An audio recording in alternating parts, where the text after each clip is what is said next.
Hi hello friends, welcome back to my channel. ನಾನು ನಿಮ್ಮ ಲಕ್ಷ್ಮಿ. ಇವತ್ತಿನ ರೆಸಿಪಿ ಚಿಕನ್ ಫ್ರೈ. ಇದು ಹೊಸ ರೀತಿಯಲ್ಲಿ ಮಾಡ್ತಾ ಇರೋದು. ಹೇಗೆ ಮಾಡ್ತಾರೆ ಅಂತ ನೋಡ್ಕೊಳ್ಳೋಣ. ಇಲ್ಲಿ ನಾನು ಸುಮಾರು 1 kg ಚಿಕನ್ ತೊಗೊಂಡಿದ್ದೀನಿ. ಫಸ್ಟು ಇದನ್ನು ಮ್ಯಾರಿನೇಟ್ ಮಾಡ್ಕೋಬೇಕು. ತುಂಬ ಹೊತ್ತೇನು ನೆನೆಸೋದು ಬೇಕಾಗಿಲ್ಲ. ಮೊದಲಿಗೆ ಇಲ್ಲಿ ನಾನು ರುಚಿಗೆ ಎಷ್ಟು ಬೇಕೋ ಅಷ್ಟು ಉಪ್ಪು ಹಾಕ್ಕೊಳ್ತಾ ಇದ್ದೀನಿ. ಹಾಗೆ 1.5 ಸ್ಪೂನಷ್ಟು ಖಾರದ ಪುಡಿ. ಉಪ್ಪು ಖಾರ ಬಂದುಬಿಟ್ಟು ನಿಮ್ಗೆ ಟೇಸ್ಟ್ ತಕ್ಕನಂಗೆ ಹಾಕ್ಕೊಳ್ಳಿ. ಇಲ್ಲಿ ನಾನು 1.5 ಸ್ಪೂನಷ್ಟು ಖಾರದ ಪುಡಿ ಹಾಕಿದ್ದೀನಿ. ಮತ್ತು 1/4 ಸ್ಪೂನಷ್ಟು ಕರಿಮೆಣಸಿನ ಪುಡಿ ಹಾಕ್ಕೊಳ್ತಾ ಇದ್ದೀನಿ. ಹಾಗೆ ಒಂದು ಅರ್ಧ ಸ್ಪೂನಷ್ಟು ಅರಿಶಿನ ಮತ್ತು ಧನಿಯಾ ಪುಡಿ ಒಂದು ಅರ್ಧ ಸ್ಪೂನ್,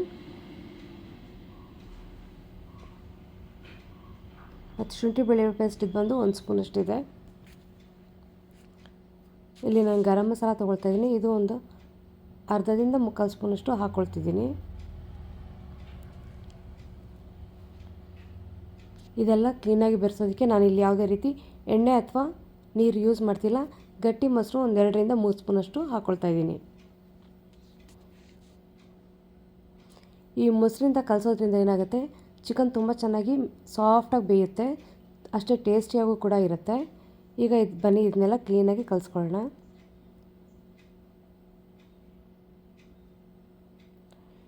ಈಗ ನೋಡಿ, ಇದು ಪೂರ್ತಿ ಕಲಸಾಗಿದೆ.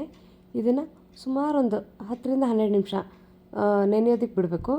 ಅದು ನೆನೆಯೋಷ್ಟರಲ್ಲಿ ನಾವು ಏನೇನು ಬೇಕು ಅದನ್ನೆಲ್ಲ ಕ್ಲೀನಾಗಿ ರೆಡಿ ಮಾಡ್ಕೊಳ್ಳೋಷ್ಟರಲ್ಲಿ ಕಲಸಿಟ್ಟಿರೋಂಥ ಚಿಕನ್ ನೆನೆಯುತ್ತೆ. ಈಗ ನೋಡಿ, ಈ ರೀತಿ ಸಣ್ಣ ಉದ್ದಕ್ಕೆ ಹೆಚ್ಕೊಂಡಿರೋಂಥ 2 ಈರುಳ್ಳಿ, 2ರಿಂದ 3 ಕಡ್ಡಿಯಷ್ಟು ಕರಿಬೇವಿನ ಸೊಪ್ಪು, ಹಾಗೆ 4ರಿಂದ 5 ಹಸಿಮೆಣಸಿನ್ಕಾಯಿ, ಮೀಡಿಯಮ್ ಸೈಜ್ ಟೊಮೆಟೊ 2. ನಾನು ಚಿಕ್ಕ ತೊಗೊಂಡಿರೋದ್ರಿಂದ 3 ಕಟ್ ಮಾಡಿ ಇಟ್ಕೊಂಡಿದ್ದೀನಿ.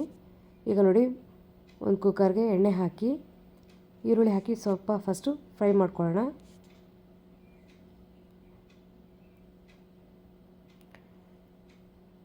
ಈರುಳ್ಳಿ ಬಂದು ಈ ರೀತಿ ಕಲರ್ ಚೇಂಜ್ ಆಗಬೇಕು. ಈಗ ಆಗಲೇ ನಾವು ಕಲಸಿಟ್ಟಿದ್ದಲ್ಲ ಆ ಚಿಕನ್ ಹಾಕ್ಕೊಳ್ತಾ ಇದ್ದೀನಿ.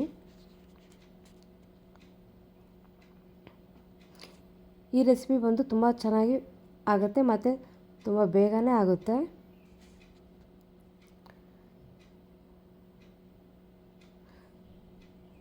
ನಾನೆಲ್ಲೂ ಇದಕ್ಕೆ ನೀರು ಬಳಸೋದಿಲ್ಲ. ನೋಡಿ, ಈಗಾಗಲೇ ಒಂದು ಅರ್ಧ ಬೆಂದಾಗಿದೆ. ಈಗ ಈ ಸ್ಟೇಜಲ್ಲಿ ನಾವು ಆಗಲೇ ತೊಗೊಂಡಿರೋಂಥ ಕರಿಬೇವಿನ ಸೊಪ್ಪು, ಹಸಿಮೆಣಸಿನ್ಕಾಯಿ ಹಾಕ್ಕೊಳ್ಬೇಕು.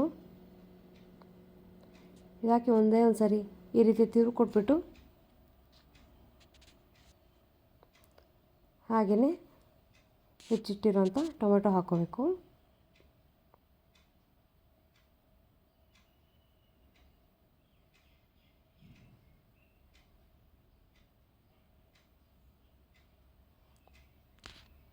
ಈಗ ನೋಡಿ, ಇದು ಪೂರ್ತಿ ಕಲಸಾಗಿದೆ. ಈಗ ತಟ್ಟೆ ಮುಚ್ಚಿಟ್ಟು 2ರಿಂದ 3 ನಿಮಿಷ ಬೇಯೋದಕ್ಕೆ ಬಿಡಿ. ಅಷ್ಟರಲ್ಲಿ ಚಿಕನ್ ಬೆಂದು ಸೈಡಲ್ಲೆಲ್ಲ ನೋಡಿ ನೀರು ಬಿಟ್ಕೊಳ್ತಾ ಇದೆ. ಮತ್ತು ಇನ್ನೊಂದು ಸಾರಿ ಕ್ಲೀನಾಗಿ ಕಲಿಸ್ಬಿಟ್ಟು ಮತ್ತು ಈ ರೀತಿ ಪೂರ್ತಿಯಾಗಿ ಕ್ಲೀನಾಗಿ ಕಲಸಿ ಉಪ್ಪು ಖಾರ ಹೇಗಾಗಿದೆ ಅಂತ ಒಂದು ಸ್ವಲ್ಪ ಟೇಸ್ಟ್ ಮಾಡಿ ನೋಡಿ. ಯಾವುದಾದ್ರು ಸ್ವಲ್ಪ ಶಾರ್ಟೇಜ್ ಇದ್ದರೆ ಉಪ್ಪು ಅಥವಾ ಖಾರದ ಪುಡಿ ಹಾಕ್ಕೊಳ್ಬೋದು. ಹಾಕ್ಕೊಂಡು ಆದಮೇಲೆ ಇನ್ನೊಂದು 2ರಿಂದ 3 ನಿಮಿಷ ಈ ರೀತಿ ತಟ್ಟೆ ಮುಚ್ಚಿಟ್ಟು ಬೇಯಿಸ್ಕೊಂಡ್ರೆ ನಮ್ಮ ಚಿಕನ್ ಫ್ರೈ ಆಲ್ಮೋಸ್ಟ್ ರೆಡಿ ಆಗಿದೆ. ನೋಡಿ, ಸೈಡಲ್ಲೆಲ್ಲ ಎಣ್ಣೆ ಬಿಟ್ಕೊಳ್ತಾ ಇದೆ. ಈಗ ಈ ಚಿಕನ್ ಬಂದು ಪೂರ್ತಿ ಬೆಂದಾಗಿದೆ.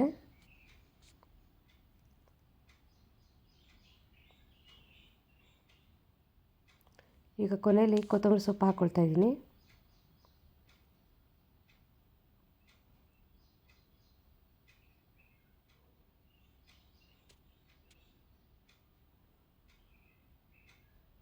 ಈಗ ನೋಡಿ, ಚಿಕನ್ ಫ್ರೈ ಆಗಿದೆ.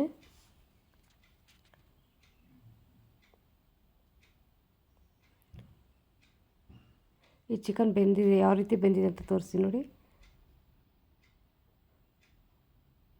ಅದು ಗೊತ್ತಾಗ್ತಿದೆ ಅಂತ ಅನ್ನಿಸ್ತಾ ಇದೆ. ತುಂಬ ಚೆನ್ನಾಗಿ ಬೆಂದಾಗಿದೆ.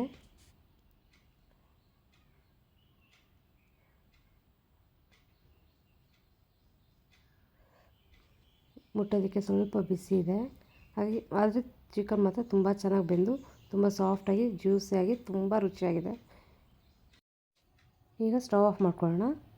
ಹಾಗೆ ಒಂದು ಸರ್ವಿಂಗ್ ಪ್ಲೇಟ್ಗೆ ಸರ್ವ್ ಮಾಡ್ಕೊಳ್ಳೋಣ. ಈಗ ನಮ್ಮ recipe ready to serve, ready to eat. ಈ ವಿಡಿಯೋ ನಿಮಗೆ ಇಷ್ಟವಾದಲ್ಲಿ ಲೈಕ್ ಮಾಡಿ, ಶೇರ್ ಮಾಡಿ, ಸಬ್ಸ್ಕ್ರೈಬ್ ಮಾಡಿ, ಪಕ್ಕದಲ್ಲಿರೋಂಥ ಬೆಲ್ ಐಕನ್ನ ಕ್ಲಿಕ್ ಮಾಡಿ. ಮನೇಲಿ ಒಂದ್ಸರಿ ನೀವು ಖಂಡಿತ ಟ್ರೈ ಮಾಡಿ ಮತ್ತು ಕಮೆಂಟ್ ಮೂಲಕ ನನಗೂ ತಿಳಿಸಿ. ಇದಾಗಿತ್ತು ಇವತ್ತಿನ video, chicken fry. Thank you for watching. Bye bye.